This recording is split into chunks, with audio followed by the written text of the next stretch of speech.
Vamos abrir em Atos, capítulo 4. Atos, capítulo 4, nós vamos ler versículos 1 a 22.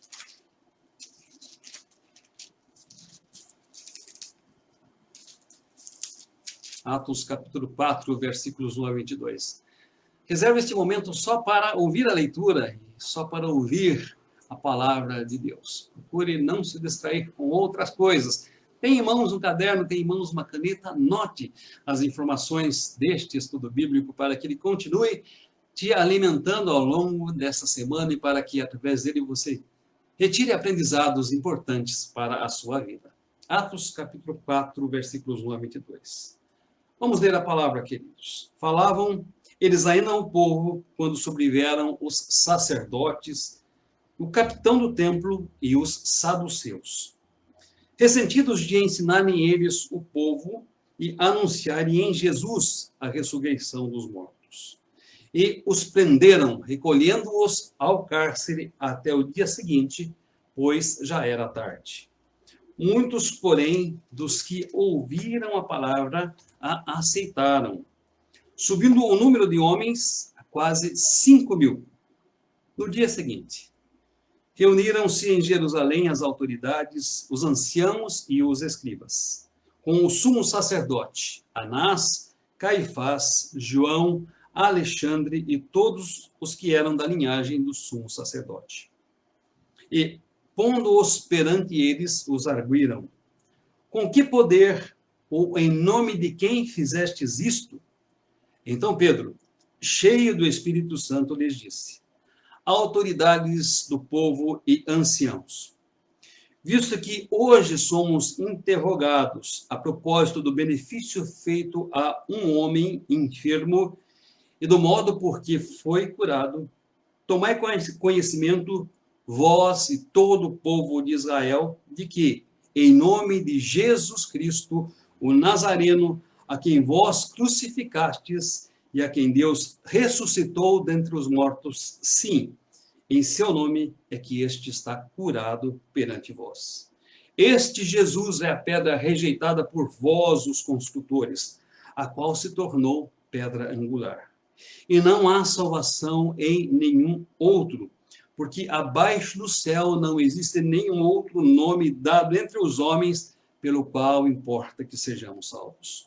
Ao verem a intrepidez de Pedro e João, sabendo que eram homens iletrados e incultos, admiraram-se e reconheceram que eles haviam estado com Jesus. Vendo com eles o homem que fora curado, nada tinham que dizer em contrário. E, mandando-os sair do sinédrio, consultaram entre si, dizendo: que faremos a estes homens? Pois, na verdade, é manifesto a todos os habitantes de Jerusalém que um sinal notório foi feito por eles, e não o podemos negar. Mas, para que não haja maior divulgação entre o povo, ameacemo-los, para não mais falarem nesse nome a quem quer que seja. Chamando-os, ordenaram-lhes que absolutamente não falassem, nem ensinassem em nome de Jesus. Mas Pedro e João lhes responderam: julgai se é justo diante de Deus ouvir-vos, antes a vós outros do que a Deus. Pois nós não podemos deixar de falar das coisas que temos visto e ouvido. Depois, ameaçando-os ainda mais, os soltaram, não tendo achado com que os castigar por causa do povo, porque todos glorificavam a Deus pelo que acontecera. Ora, tinha mais de 40 anos aquele em quem se operara esta cura maravilhosa. Que Deus abençoe, queridos, e que Deus aplique a sua palavra no meu e no seu coração. Vamos orar neste momento. Aí, como você está em sua casa, feche os seus olhos, vamos falar com Deus. Senhor Deus, nosso Pai, buscamos a tua face, Senhor, carentes que estamos por ouvir a tua voz. Pedimos que ela venha ao encontro das nossas necessidades e também de encontro com as nossas necessidades, Senhor. Que nós possamos, convencidos pelo teu Espírito Santo e pela tua palavra, ser servos e servas mais dedicados ao Senhor, mais consagrados ao Senhor, mais entregues à tua vontade, ó Deus. Que nós, como servos e servas, possamos ser cheios do Espírito Santo, porque ao transbordarmos deste Espírito, muitas pessoas sejam por ele alcançados, ó Deus, sejam pela tua palavra influenciados. Pedimos, ó Pai, que estejas conosco neste momento que vamos estudar a tua palavra. Ó Deus, da mesma forma maravilhosa pela qual inspiraste os teus servos no passado, agora ilumina-nos, Senhor, porque precisamos da iluminação vinda do teu Espírito para compreender o que desejas de nós. É o que nós suplicamos, ó Pai, agradecidos em nome de Jesus. Amém. Amém. Se você já fechou a palavra, continue aberta. Volte a abri-la em Atos capítulo 4, versículo 1 a 22. Se não fechou, continue aberta neste texto. Meus queridos, nós temos estudado, nos últimos estudos, as características de um povo que, por conhecer a Deus, é um povo forte e ativo. E quais são estas características? A primeira delas é manter a sua fidelidade a Deus. Mesmo quando situações abalam a sua zona de conforto, mesmo quando situações provocam questionamentos da sua fé. A segunda é fazer escolhas e tomar decisões que estejam de acordo com a fé que nós professamos, mesmo enfrentando testes, mesmo enfrentando provas. Esse segundo tema já foi abordado no domingo próximo passado, quando nós estudamos a vida de Daniel e a vida dos seus 3 amigos ali na Babilônia. E hoje nós gostaríamos de estudar estes 2 personagens da palavra de Deus, Pedro e João, como homens que fizeram escolhas e tomaram decisões de acordo com a fé que professavam, mesmo quando enfrentaram testes, mesmo quando enfrentaram provas. Antes, porém, de nós prosseguirmos com o nosso estudo, eu gostaria de trazer 2 questionamentos a você nesta noite. O primeiro questionamento é: como têm sido as suas escolhas? Como têm sido as suas escolhas? E o segundo questionamento é: as suas escolhas refletem a fé que você tem em Deus e os valores que você acredita, que você defende? A resposta dessas 2 perguntas é muito importante, especialmente, queridos, nos tempos que nós estamos vivendo, que não são tempos muito diferentes dos tempos que viviam Pedro e que viviam João. E quais são as características daquele tempo e quais são as características desse nosso tempo que estamos vivendo? A primeira delas, meus amados, as mordaças que tentam nos impor. Anote aí, primeiro ponto do estudo dessa noite, as mordaças que tentam nos impor. O texto que nós lemos, meus amados, o cristianismo dava os primeiros passos ali em Jerusalém. E era uma realidade que já incomodava muitas pessoas, mas de um modo muito especial os judeus na religiosidade em que eles viviam. É interessante, era de se esperar que os judeus que conheciam as profecias do Antigo Testamento, que aguardavam a vinda do Messias, fossem sensíveis o suficiente para perceber o Messias que havia se manifesto entre eles. Mas não foi isto que ocorreu. E de onde menos se esperava, veio a maior resistência, a maior perseguição.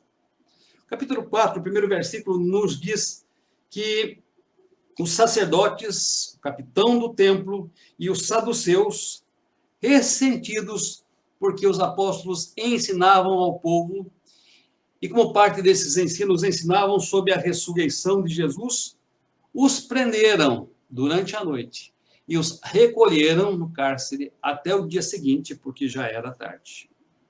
No dia seguinte, este sinédrio, que era um tribunal judaico, ele se reuniu.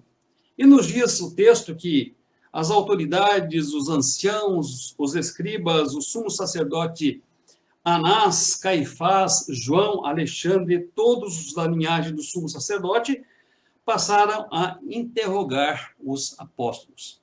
O texto que nós lemos fala deste interrogatório. E qual foi a conclusão destes homens quando ouviram a defesa de Pedro e de João?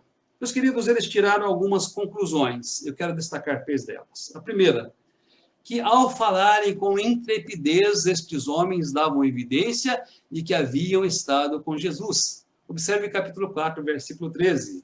A segunda, que eles não podiam negar que estes apóstolos tinham curado um homem à porta do templo. E que este fato era um fato inegável. Era um fato que não poderia ser escondido. Uma terceira conclusão, que eles deveriam ameaçá-los, para que eles, intimidados, supostamente intimidados desta forma, não pregassem mais a Jesus Cristo, não pregassem mais a ressurreição de Jesus Cristo e não enchessem Jerusalém com a sua doutrina.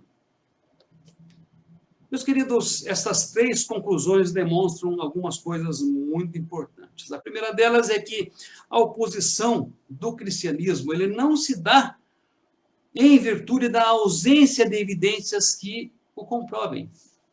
Sejamos certos disso. A oposição ao cristianismo não se dá pela ausência de evidências que o comprovem, mas porque o cristianismo e a sua mensagem afeta a zona de conforto das pessoas. Afeta o estado em que as pessoas estão, porque traz um convite para que examinem-se a si mesmas, para que reconheçam os seus pecados, para que confessem os seus pecados e creiam no único nome dado entre os homens, no qual há salvação. Sendo assim, a rejeição, a oposição, o enfrentamento ao cristianismo não é pela ausência de provas, mas apesar das provas. E este é um ponto muito importante que nós podemos concluir, deduzir daquilo que o Sinédrio observou na vida dos apóstolos. O segundo ponto é que, em todo tempo, às vezes de onde menos se espera, vem a oposição. Vem a palavra de autoridade para tentar calar a voz dos cristãos, para tentar silenciar aqueles que falam em nome do Senhor Jesus Cristo. E como isso acontece, meus amados, olhemos para o passado, mas olhemos também para os nossos dias. Isso acontece da seguinte forma. Primeiro, as pessoas tentam desacreditar a mensagem do Evangelho, reduzindo-a apenas ao círculo das suas convicções pessoais, sem permitir que eles professem a sua fé. Muitos tentam desacreditar a mensagem dos servos de Deus, alegando que ela não tem valor, que ela não tem importância, que ela é apenas uma crendice de um grupo de fanáticos. Na segunda forma, tentam confinar a mensagem apenas às pessoas que a professam, sem que ela seja conhecida, sem que ela seja pregada ou disseminada a outras pessoas. E em terceiro lugar, observem bem, tentam impor aos cristãos culpas que de fato eles não têm, acusando-os sem provas e ameaçando-os sem motivo. Recentemente ouvimos alguém dizendo que a culpa por um grande número de mortes do Covid é dos evangélicos. Meus amados, os tempos são diferentes. Os tempos dos apóstolos e os nossos tempos. Mas as razões pelas quais eles se levantam contra o cristianismo são as mesmas. Não se levantam contra o cristianismo porque não há provas, mas apesar das provas. Não se levantam contra o cristianismo simplesmente porque a mensagem não tem impacto, mas por causa do impacto da mensagem que o cristianismo tem. Não se levantam contra o cristianismo porque não reconhecem neles o poder de Deus, mas porque não querem se dobrar ao poder de Deus. Quais as lições que este primeiro ponto nos ensina, meus amados? Primeira lição, a mensagem do Evangelho. Estejamos certos disso, ela sempre vai desafiar o status em que as pessoas estão. Ela sempre vai desafiar a zona de conforto em que as pessoas se encontram. Ela vai incomodar, sim, eticamente, ela vai incomodar, sim, moralmente. Todos nós somos testemunhas disso. Quando na nossa conversão o Evangelho nos impactou, o Evangelho veio de encontro a nós, quebrando as nossas resistências, quebrando os nossos pecados, as nossas iniquidades e levando-nos aos pés de Jesus. Uma segunda lição: devemos estar preparados como cristãos para enfrentar a oposição contra a mensagem que nós pregamos. Um terceiro ponto, uma terceira lição: precisamos, queridos, estar atentos aos inimigos da fé em suas astutas ciladas. Primeiro ponto da nossa mensagem: as mordaças impostas aos cristãos. Segundo ponto: a escolha de quem ouvir e de quem obedecer. Anote aí: a escolha de quem nós devemos ouvir e de quem nós devemos obedecer. Meus queridos, mais cedo ou mais tarde, eu e você seremos desafiados em nossas convicções. O que me chama a atenção neste texto que nós lemos é o porta-voz de uma das mais belas, de um dos mais belos testemunhos evangélicos contidos no livro de Atos, o apóstolo Pedro e o apóstolo João. Eles receberam uma ordem de que absolutamente não falassem mais em nome do Senhor Jesus Cristo. Eles receberam uma ordem de silenciarem a sua voz e silenciarem a mensagem do Evangelho. E então, num testemunho eloquente de suas convicções, um testemunho eloquente da sua fé, num testemunho eloquente da sua coragem, disseram: julgai se é justo diante de Deus ouvir-vos ante a vós outros do que a Deus. Pois nós não podemos deixar de falar das coisas que nós vimos e ouvimos. Atos capítulo 4, versículos 19 e 20. Agora, preste atenção, porque eu disse agora há pouco que me chama a atenção o personagem que deu este testemunho. Porque este mesmo Pedro não teve coragem e não teve intrepidez suficiente para estar com Cristo e acompanhar a Cristo, mesmo tendo dito que jamais o abandonaria quando da crucificação. Apesar de ter dito que ele acompanharia Jesus Cristo, mesmo que ele fosse necessário morrer com ele, ele negou 3 vezes a Jesus Cristo, quando foi desafiado por uma criada, que lhe dizia: este também é um dos que estavam com Jesus. Meus queridos, naquela circunstância, naquela ocasião, ele não teve a coragem, a ousadia e a intrepidez para ouvir tão somente a voz de Deus. Ouvir tão somente a voz do seu Senhor. Mas Deus não é um Deus de uma única oportunidade. E se talvez eu e vocês também, em algum momento, nós tenhamos agido como Pedro, nós não tenhamos tido coragem ou ousadia suficiente para testemunhar de Cristo onde se fazia necessário esse testemunho. Se talvez eu e vocês negamos a Jesus Cristo em contextos onde deveríamos confessá-lo.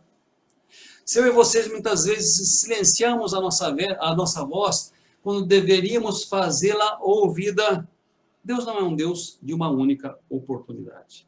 O mesmo Pedro que negou a Jesus foi restaurado por Jesus e foi convidado por Jesus a apacentar os seus cordeirinhos. Assim como Deus faz a mim e a você este convite, esta proposta.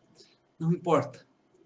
Muitas vezes a nossa timidez, não importa muitas vezes a nossa fraqueza, ou até mesmo o fato de termos desperdiçado oportunidades no tempo passado. O que importa é o que vamos fazer com as oportunidades que estão sendo nos dadas. Porque o Senhor convida a mim e a você para que sejamos servos úteis e valorosos no seu reino. Aqui vemos Pedro e João, de uma forma ousada, de uma forma destemida, anunciando o nome de Jesus Cristo. Eles estavam decididos, nesta circunstância, a ouvir somente a voz de Deus, mesmo sob contextos ameaçadores. Julgai se é justo ouvir antes a Deus do que aos homens, porque nós não podemos deixar de falar das coisas que nós vimos e ouvimos. Queridos, eles só queriam ouvir e obedecer a voz todo-poderosa do Senhor Deus. Meus queridos, esta resposta destes servos de Deus nos ensina algumas coisas muito importantes. Primeiro, que há em todos os tempos e em todas as épocas pessoas, sistemas ou ideologias que querem monopolizar o domínio da verdade. e que querem impor o silêncio àqueles que pensam diferente. Nós estamos vivendo numa época assim. As pessoas querem monopolizar a verdade e querem impor o silêncio a mim, a você, cristãos, que pensamos de forma diferente. Uma segunda coisa, que as autoridades só são autoritativas quando elas estão de acordo com a vontade de Deus. Os líderes judaicos, a linhagem sacerdotal, aqueles que comandavam o Sinédrio, embora fossem autoridades religiosas conhecidas e reconhecidas dentro do Império Romano, não tinham uma palavra autoritativa sobre a vida de Pedro e sobre a vida de João. Assim como qualquer autoridade que se coloque contra a vontade de Deus para a minha vida, a sua vida, para a vida da sua igreja, não tem uma palavra autoritativa sobre nós. Uma terceira lição. Quando a voz das autoridades se contrapõe, vai de encontro à voz de Deus, importa-nos obedecer mais a Deus do que aos homens. Que lições esse segundo ponto nos ensina? Primeira lição, anote aí. Sejamos sensíveis para perceber, meus queridos, as mordaças contemporâneas que tentam nos impor. Que querem que absolutamente não falemos e nem testemunhemos do nome de Jesus Cristo. Sejamos sensíveis para aquilo que tem desafiado a nossa fé, as nossas convicções e os nossos valores. Segunda lição, queridos. Enfrentemos com intrepidez e com ousadia, apesar das circunstâncias e apesar, prestem atenção, das consequências, aqueles que querem se colocar em lugar de Deus e ditar o que nós devemos fazer, ou o que nós não devemos fazer. Em terceiro lugar, escolhemos a quem obedecer. Mais cedo ou mais tarde, eu e vocês teremos que fazer essa escolha. Ou vamos obedecer a Deus, ou vamos obedecer aos homens, quando este se contrapõe à vontade do Senhor. Terceiro e último ponto da nossa mensagem, anotem aí. O que nos impulsiona a falar? O que nos impulsiona a falar? Meus queridos, este texto dá claros indicativos do que impulsionou os apóstolos a falar. Em primeiro lugar, acompanhe comigo, capítulo 4, versículo 8. Confira aí na palavra. Em primeiro lugar, o fato deles estarem cheios do Espírito Santo. Meus queridos, eu e vocês recebemos o Espírito Santo quando na nossa conversão. Ele passa a ser um dom de Deus, um presente de Deus para as nossas vidas. Nós jamais perderemos este Espírito Santo. E a Bíblia não nos ensina em nenhum momento a pedir a vinda do Espírito Santo sobre nós. Mas ela nos ensina claramente a pedir a plenitude do Espírito Santo sobre nós.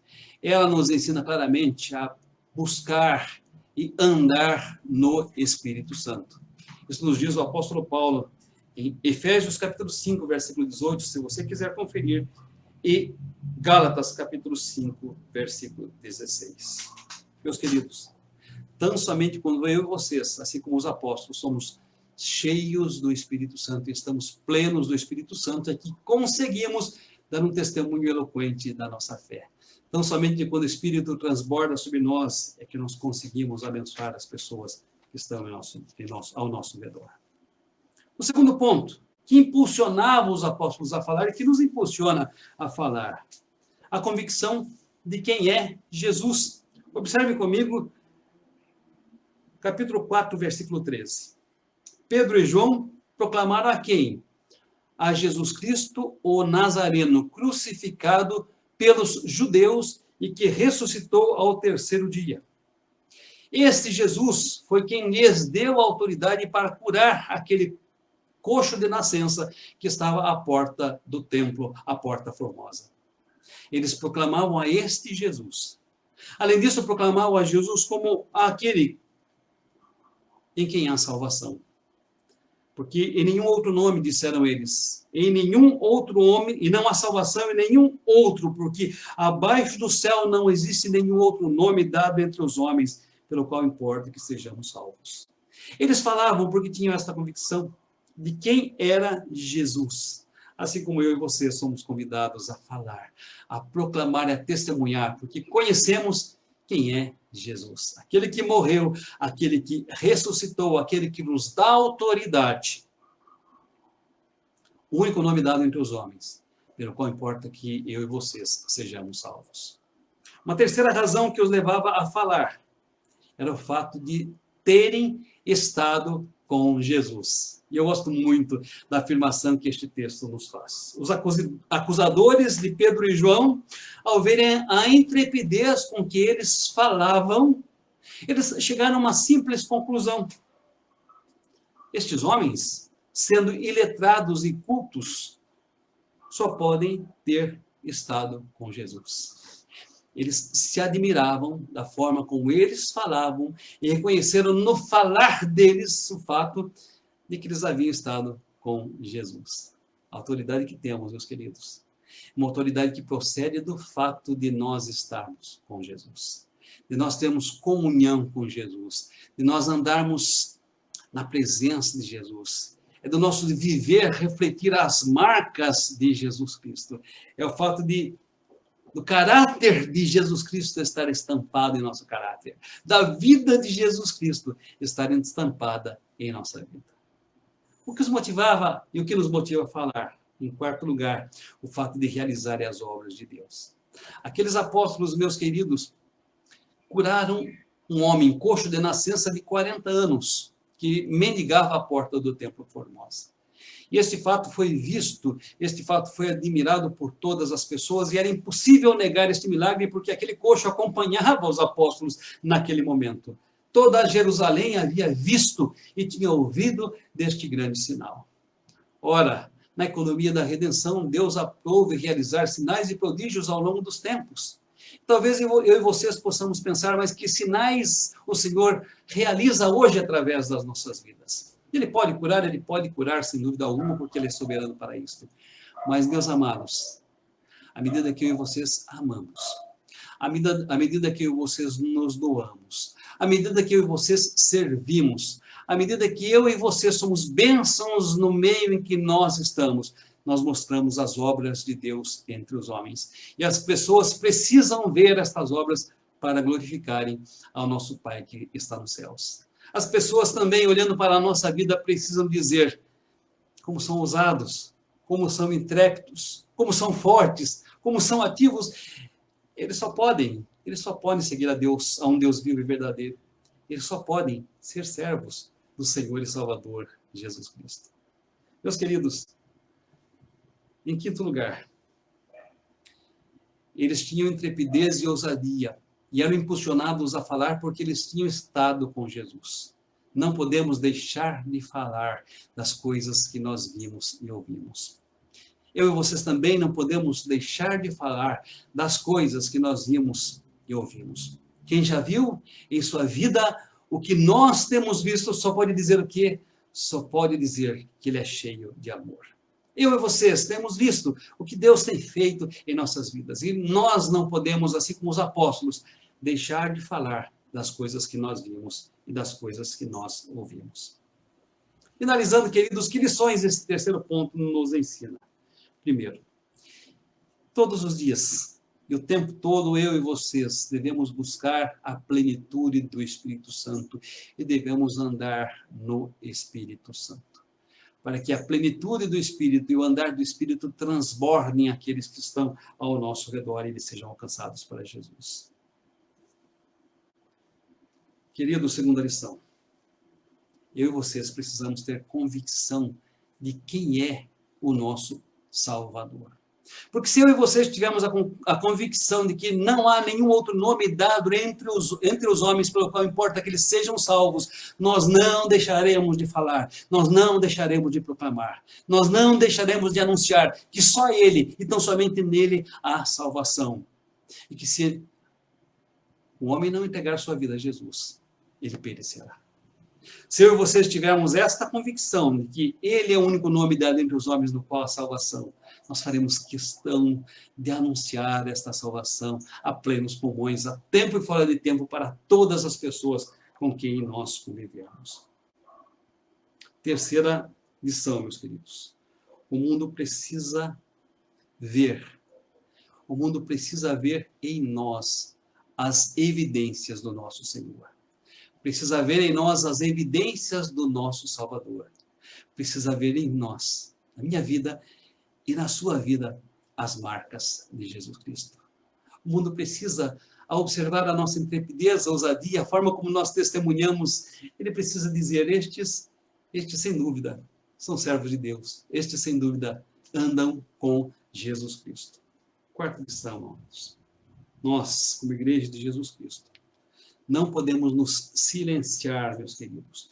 Pelo contrário, devemos fazer, pelas obras que realizamos, emudecer a voz daqueles que nos acusam. O povo que conhece o seu Deus se esforça e faz proezas, torna-se forte e ativo. E nós, Igreja de Cristo, especialmente nesses tempos de tamanhas necessidades, de imensas carências, precisamos não nos acovardar, não nos escondermos. Precisamos, como uma cidade edificada sobre uma rocha, resplandecer para que outras pessoas vejam e glorifiquem ao nosso Pai que está nos céus. Não podemos permitir que as pessoas nos acusem de sermos protagonistas da doença, quando nós devemos ser os agentes para a sua cura. Meus amados, uma quinta lição.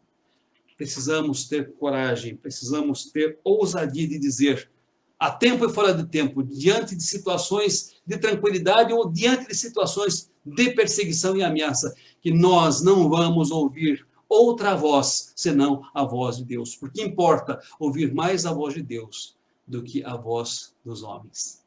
Porque eu e vocês não podemos deixar de falar das coisas que nós temos visto e ouvido. Aquele que me confessar diante dos homens, disse Jesus, eu confessarei diante do meu Pai, que está nos céus. Queridos, que Deus assim nos abençoe. Abençoe a minha vida, a minha família, a sua vida e a sua família, em nome de Jesus. Amém.